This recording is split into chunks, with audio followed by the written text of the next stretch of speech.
Sejarah mesin amplas. Pekerjaan mengamplas pada awalnya muncul pada abad ke-13 di Cina. Pasir, biji, atau cangkang yang dihancurkan digunakan untuk mengamplas bahan mentah, di mana bahan-bahan tersebut nantinya akan direkatkan ke perkamin dengan karet alam.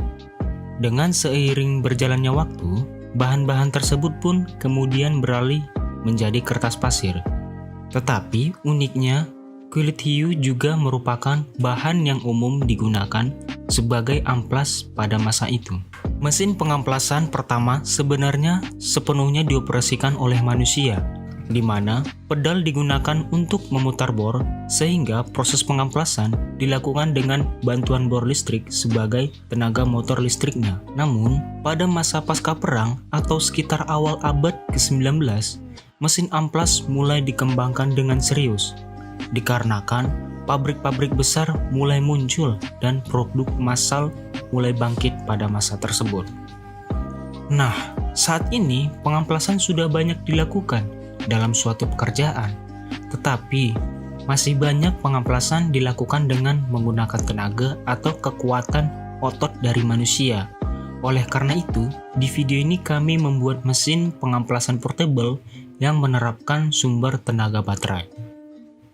Prinsip kerja mesin amplas portable kami ini pada dasarnya cukup sederhana, di mana mesin ini dapat bergerak karena adanya baterai yang dihubungkan ke motor dinamo. Kemudian, daya yang dihasilkan oleh dinamo tersebut nantinya akan ditransmisikan menggunakan bel transmisi yang sudah terhubung ke as roda depan, di mana as roda depan tersebut nantinya akan dilapisi dengan kertas amplas yang terhubung juga dengan as roda belakang. Sehingga proses mengamplas hanya perlu meletakkan benda kerja ke kertas amplas dan benda kerja akan teramplas dengan sendirinya.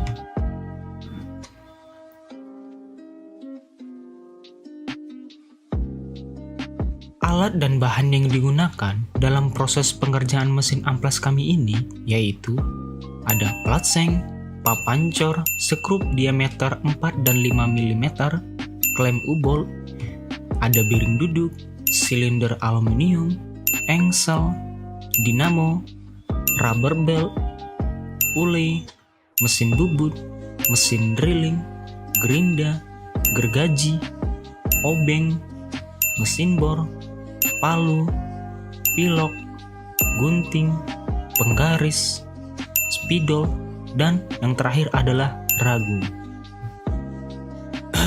Oke, proses pengerjaan pembuatan mesin amplas portable kami ini adalah sebagai berikut. Yang pertama, proses sketch manual di kertas.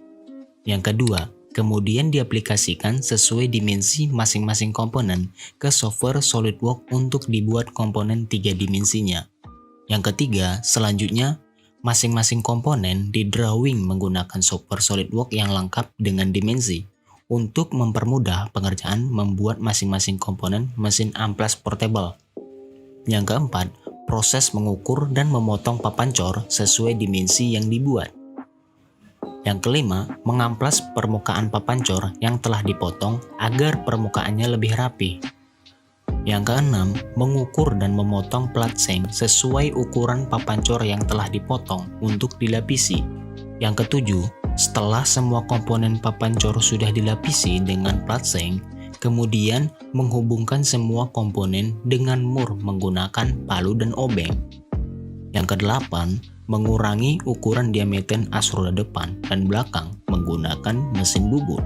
Yang kesembilan, dikarenakan ukuran diameter as roda depan dan belakang yang telah dibubut terlalu longgar ke diameter bearing duduk, maka as roda depan dan belakang digunakan lem epoksi untuk menyatu dan berputar di bearing duduk. Yang ke-10 selanjutnya adalah proses pengecatan base menggunakan pilok warna hitam dop.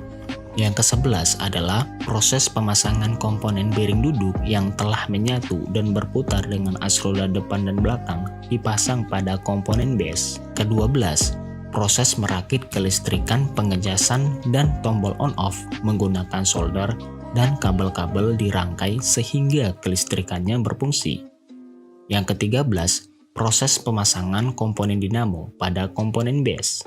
Yang ke-14 adalah proses pemasangan amplas pada as roda depan dan belakang. Yang ke-15 proses yang terakhir, akhirnya mesin amplas siap digunakan dan siap untuk dipakai. Terima kasih. Kami dari kelompok 9 yang beranggotakan saya sendiri Abdul Majid Albana dan juga rekan-rekan saya Muhammad Novel Fajri, Triulianto Nugroho, dan saya adalah Rahmat Ilahi. Kami dari kelompok 9 ingin mengucapkan terima kasih sebesar-besarnya kepada seluruh dosen pengampu mata kuliah Capstone dan juga kepada Pak Purwo selaku dosen pembimbing kelompok 9 dan juga tak lupa kepada seluruh civitas Universitas Pertamina yang telah memberikan wadah kepada mahasiswa untuk dapat menyalurkan kreativitasnya. Kami mengharapkan agar alat kami ini bisa berguna bagi khayalak ramai dan juga alat kami ini dapat dikembangkan lebih lanjut di kemudian hari. Sekian dan terima kasih.